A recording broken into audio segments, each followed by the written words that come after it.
Welcome back to PCG Productions. I'm Austin, aka PCG23, and I'm going to give my final thoughts on the Modern Warfare beta and my expectations slash hopes for the future of the game. And I'm going to be splitting this video up into pros and cons. Now let's get into the video.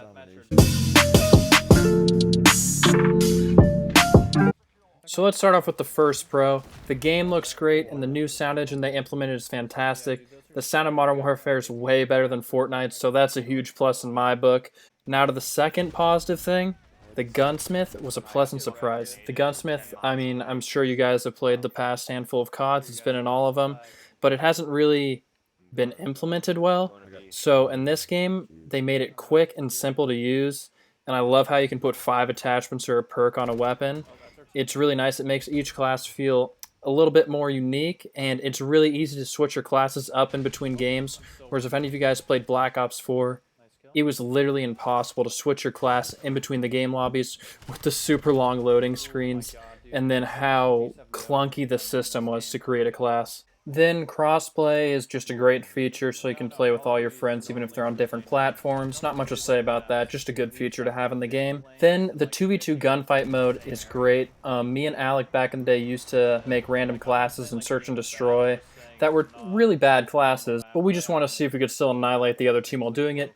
Usually we could, not quite all the time, didn't work out, but it was just really great bringing back some nostalgia. And then also just reminds me of the classic 2v2 mode at MW3, just with random classes, but overall just a really nice game mode to have. Next, I thought having specialized maps for each game mode was a really nice feature that hasn't been implemented in COD before. And by that I mean just like the 6v6 maps, the 2v2 maps, the 10v10 maps, the ground war maps, or what I like to call it, Battlefield Conquest. Finally, the kill streaks themselves were really great, but sadly, the kill streaks are also going to make the con section.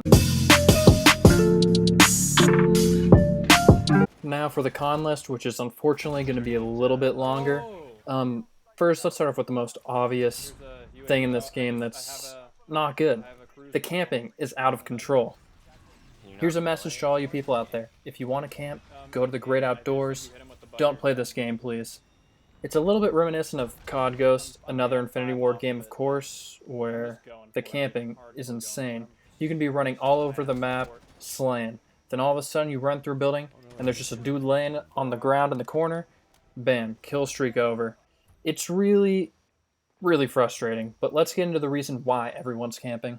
The maps. The biggest issue with the game is the maps. Betas usually release the best maps in the game, but for some reason this beta released absolutely terrible maps.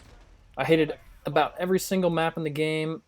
I guess Gunrunner wasn't too bad, but Azir Cave is absolute trash. Azir Cave is one of those maps where they cut it from the game and then they release it as DLC later. But I don't know what they were thinking with this one.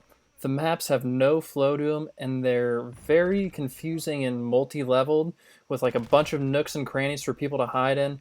There's about 50 ways to get into every building. Whatever happened to 3-lane maps that flowed into choke points? Like, come on, man. Can we start a campaign to bring back 3-lane maps? Now, I told you guys the kill streaks were going to make the con list, because the kill streaks suck. Not because of themselves, but because of the maps. The map designs are not thought of in tandem with the kill streaks to make them effective. For example, Azir Cave, the worst map in the game, I'm calling it now.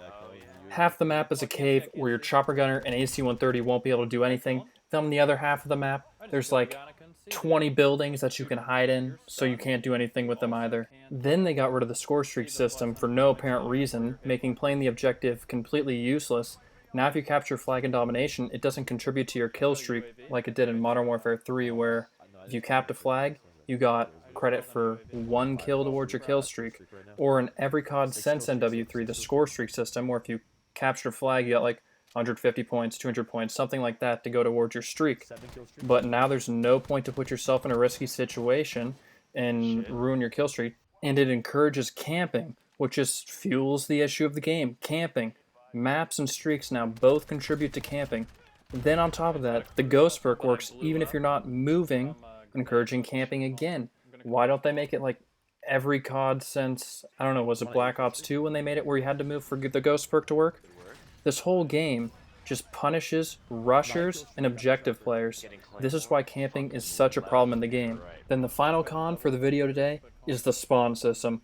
I don't know if it was just me when I was playing, but it seemed like all the time whenever I died and I spawned in, someone was shooting me immediately and I died. There's spawn trapping and spawns not flipping even though there was someone standing directly next to you. Like, I wouldn't even take a step out of the spawn. I wouldn't even move and I'd get shot immediately and die. But good news is they could probably correct that issue, but then again, maybe not every COD's had spawn issues. Alright, that was a lot of complaining, so let's try to end this video with some optimism. The good news is most of the cons can be fixed with minor tweaks and adjustments, like the ghost perk just making the simple thing of having to move for you not to be shown on the radar. Simple fix, kill streak system, make objectives count towards your kill streak, please. And then, maps, there's probably some better maps in the game, at least I hope. I still believe Modern Warfare can be a really good COD game just because the core of it's solid, which is why I think it can easily be better than every other recent COD other than Black Ops 3, because I think it has a little bit of work to do for that. And then let me know what you guys think down in the comments section. Thank you all so much for watching. See you guys on the next video. Peace. I'm actually close to getting one now, though, Nick. But I think the game might end. T.O. is Perry.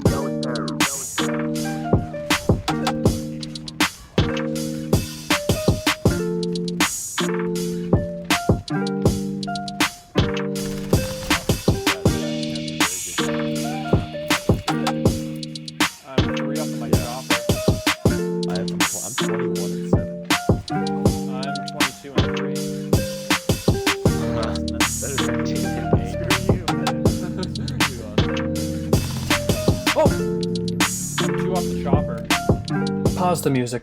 What the f am I doing? No! I fucking ran into a cliff!